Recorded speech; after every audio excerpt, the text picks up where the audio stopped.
Hello viewers, இன்னைக்கு நம்ம பார்க்க போறது ஒன் பீஸ் எபிசோட் 885.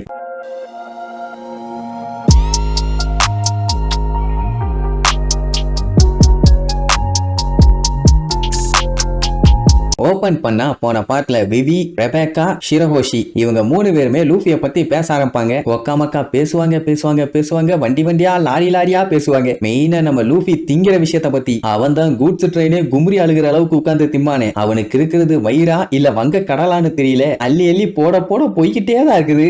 அப்படி இப்படின்ட்டு அவனை பத்தி ஃபன்னா பேசிட்டு இருப்பாங்க. இது அவங்க ஃபேமிலி மெம்பர்ஸ் எல்லாம் பார்த்துட்டு சந்தோஷம். மொத்தத்துல இந்த மூணு நாடுமே தப்பிச்சது நம்ம லூஃபி அண்ட் அவன் டீமால மட்டும்தான். இப்படி இவங்க எல்லாம் பேசிட்டு இருக்கும் போதுதான் அங்க சாய் வருவான்.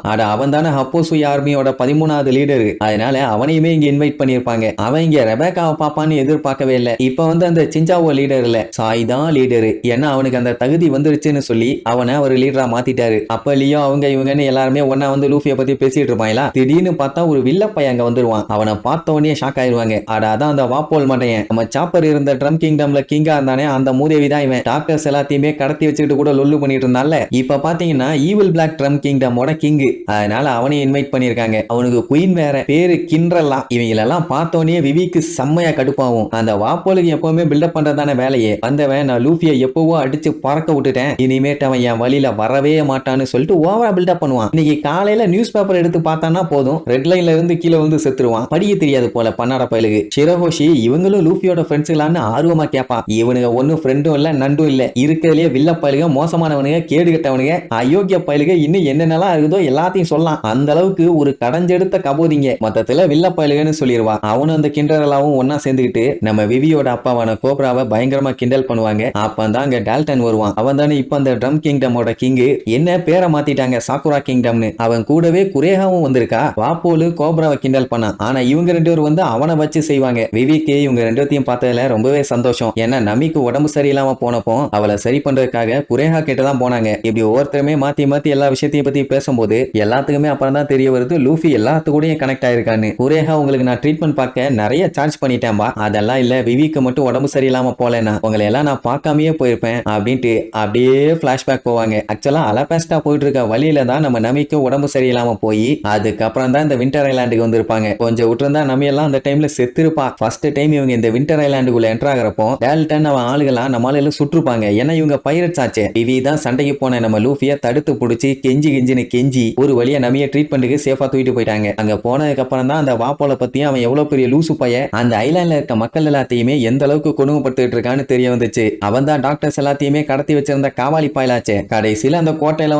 ஒம்பு பண்ணுவான். அங்க ஒரு பெரிய சண்டை நடக்கும். அந்த பயங்கரமான சண்டையில தான் லூஃபி வாப்போல அடிச்சு திரிய விட்டான். அதுவும் அவன் வாங்கின அடியில பக்கத்து ஐலாண்டுக்கே போயிட்டான். அப்படி ஒரு அடி. அதுக்கப்புறம் இந்த பக்கம் வரவே இல்லைன்னா பாருங்களேன். அப்புறம் தான் வாப்போல அந்த நாட்டுக்கு கிங்கா மாறினான். அதோட பேரு ட்ரம் கிங்டம். அதோட பேரையும் சாக்குரா கிங்டம்னு மாத்திட்டாங்கப்பா. இந்த கதையெல்லாம் மத்தவங்க எல்லாத்தையும் சொன்னவொன்னே ஓகே லூஃபி அங்கேயும் போய் எல்லாத்தையும் காப்பாத்திருக்கானான்னு சந்தோஷப்படுவாங்க. இந்த வாப்போலுக்கு செம கடுப்பாகும். ஏன்னா டால்டன் அவனுக்கு கீழே தளபதியா வேலை பார்த்துக்கிட்டு இருந்தவன். நீ எல்லாம் அவ்வளவு பெரிய ஆள் இல்ல அப்படி இப்படின்னு ஓவரா பேசுவான். உடனே வாப்போலு அப்படியே டிரான்ஸ்ஃபார்ம் ஆகி அதெல்லாம் முன்னாடி இப்ப நான் கிங்குடாமா. அவன் சொன்னதை கேட்டுட்டே வாப்போலு மிரண்டு போய் தெரிச்சிருவான். அதாவது ஒரு கிங்குக்கு தேவையான ஆட்டிடியூட் இப்ப டால்டன் கிட்ட இருக்குது. அப்பவுமே இந்த வாப்போலு வாய வச்சுட்டு சும்மா இல்ல. ஷைனிங் ஆர்மர்லாம் போட்டா நீ என்ன பெரிய பிஸ்தாவாடா, என்னோட மஞ்சு ஃப்ரூட்டுங்கிறது ஒரு வரண்டா, அதெல்லாம் எல்லாத்துக்குமே கிடைச்சிடாது. இப்ப நீ கிங் ஆயிட்டேன்னு ஓவரா ஆட்டம் போட்டுட்டு இருக்காத. நீ எவ்வளவுக்கு எவ்வளவு மேல வரையோ அப்பந்தாண்டா அதுல இருக்க கஷ்டம் என்னன்னு உனக்கு தெரியும். அது ஒரு முள் படுக்க, யாரு வேணாலும் வாய் பேசலாம்.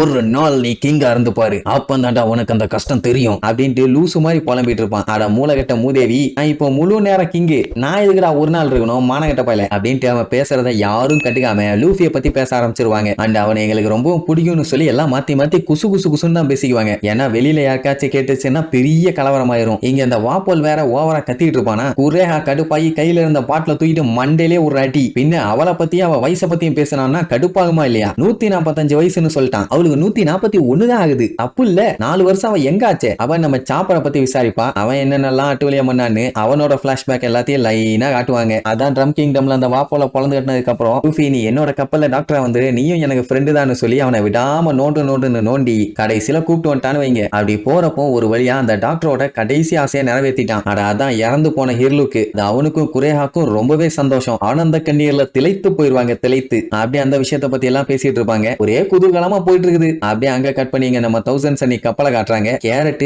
ஐயோன்னு கத்துனதுக்கு சாப்பர் மெடிக்கல் பெட்டியோட அடிச்சு புரண்டு வருவான். என்ன பஞ்சாயத்து என்ன பஞ்சாயத்து என்ன பஞ்சாயத்துன்னு. அட கேரட் சஞ்சுக்கு ஹெல்ப் பண்றேன்னு சொல்லி கைய வெட்டிட்டான். அவன் மருந்த போட்டு விட்டுட்டு உடனே சரியாயிருமானா அவ பாராட்டி தள்ளுவா. ஏன்னா சாப்பரால சரி பண்ண முடியாத காயமே இல்லையே. நம்ம லூஃபியோட பெரிய பெரிய காயத்தை கூட உடனே சரி பண்ணிட்டானே. நம்ம பயலுக்கு எப்பவுமே மனசுக்குள்ள நினைப்பு இந்த உலகத்திலேயே கிரேட்டஸ்ட் டாக்டர் நான் தான். ஐ மீன் அவனை சொல்றான். நம்ம லூஃபி பாத்தீங்கன்னா ஜாலியா ரெஸ்ட் எடுத்துக்கிட்டே வானத்தை பார்த்து ரசிச்சுக்கிட்டே போயிட்டு இருக்கான். அதே நேரம் இங்க சாய் லியோ கிட்ட ஒரு பயங்கரமான விஷயத்த சொல்லுவான். என்னன்னா இப்ப அவன் கனோ கிங்டம்ல வேலை பார்த்துக்கிட்டு இருக்கான். ஆனா கொஞ்ச நாள் இந்த பாடி கார்டு டியூட்டியை அவன் விட்டுருவானாமா. அண்ட் அது மட்டும் இல்லாம இதுதான் அவனோட கடைசி சர்வீஸ். இதுக்கப்புறம் என்ன பண்ண போறான்னு கேட்டா கம்ப்ளீட்டா லூஃபிக்காக சர்வீஸ் பண்ண போறான். ஏன்னா ட்ரெஸ்ரோசால லூஃபி இவங்களை காப்பாத்தினதுக்காக அவன் கடமைப்பட்டிருக்கான். அதனால நான் அதுக்கு ப்ரிப்பேர் ஆக போறேன்பா. மேட்டர் என்னன்னா இவங்க 7 பேரு அதாவது 5600 ட்ரூப்ஸ் ஒன்னா சேர்ந்து அவனுக்கு கீழே இருக்க போறோம்னு சொல்லிட்டு சபதம் எடுத்தாங்கல்ல. லூஃபி வேண்டவே வேண்டான்னு சொல்லிட்டான். ஆனா அவங்க எல்லாருமே அவனுக்கு ஹெல்ப் பண்ண ரெடியா இருக்காங்க. சொல்ல போனா மத்த மெம்பர்ஸ் எல்லாம் ப்ரிப்பேர் பண்ண ஆரம்பிச்சிட்டாங்களாமா. அதுக்காகவே அவங்க கிங் கிட்ட எல்லாம் ரெசிக்னேஷன் லெட்டர் எல்லாம் கொடுத்துட்டு கிளம்ப ஆரம்பிச்சிட்டாங்க. உதாரணத்துக்கு ஆர்லூம்பஸ் ஜெயண்ட் அவங்க இவங்கன்னு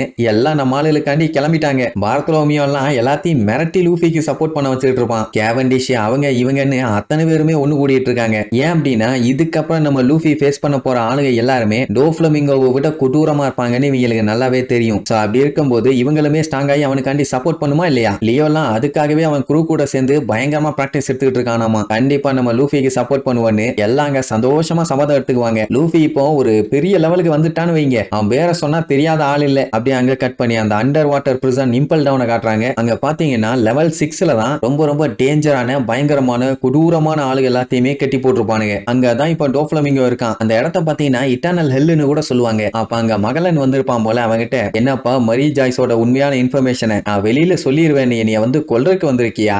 பவர் ரொம்ப நாளைக்கு நீடிக்காதுப்பா. ஆனா அந்த விஷயம் நம்ம நினைச்சு பாக்குறத விட காட்டு தீ மாதிரி பரவும் அப்படின்ட்டு வில்லத்தனமா சிரிப்பான். அப்படின்னா மரி ஜாய்ஸ்குள்ள ஏதோ ஒரு பெரிய சீக்கிரட்டே ஒளிஞ்சிருக்குது. அப்படியே கட் பண்ணி மரி ஜாய்ஸ காட்டுறாங்க. அங்க பாஞ்சியோ கேசல்ல ஹூடட் போட்ட யாரோ ஒருத்தன் லூஃபியோட வாண்டட் போஸ்ட் எடுத்துக்கிட்டு சீக்கிரட்டா ஒரு ரூம்குள்ள போவான். அந்த இடம் பாத்தீங்கன்னாலே பயங்கரமா இருக்குது. அவன் உள்ள போய் என்னத்தையோ பாப்பான். என்னன்னு பார்த்தா லூஃபியோட ஹேட் மாதிரியே பெரிய சைஸ் ஸ்டார் ஹேட். இது என்ன ட்விஸ்ட்னு தெரியலையே. சரி அது என்ன ஏதுன்னு அடுத்தடுத்த எபிசோட்ல பார்க்கலாம். டாடா.